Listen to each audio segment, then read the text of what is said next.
میں تمہیں کہانی سناتی ہوں. سنائیے. ایک بادشاہ تھا بہت ظالم.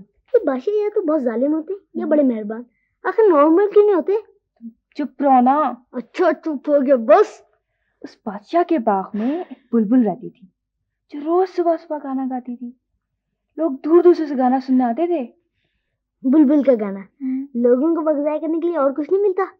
پھر یہ ہوا کہ ایک دن بادشاہ کو پتا چلا کہ سب لوگ تو بلبل کا گانا سننے گئے ہیں اور اسے کسی نے بتایا ہی نہیں. اچھا بیچارہ بادشاہ. بادشاہ نے حکم دیا کہ فوراً بلبل کو حاضر کیا جائے ورنہ سب کی شامت آ جائے گی.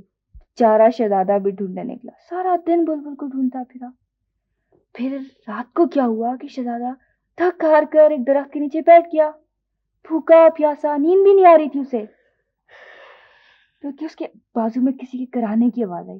شہزادے نے گھبرا کر ادھر ادھر دیکھا تو ایک بلبل زخمی پڑی تھی. اس نے جلدی سے اسے اٹھایا, رومال سے اس کا زخم صاف کیا, اسے پانی پلایا تو وہ پری بن گئی. بہت خوبصورت پری. خدا کے لیے مرے ماری. خدا کے کیوں کیوں کیا ہوا؟ اگر آپ یہ کہانی سناتی رہی نا تو میں بلبل بن کے ہو جاؤں گا.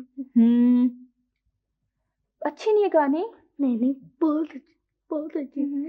اور اب کی عمر کے لیے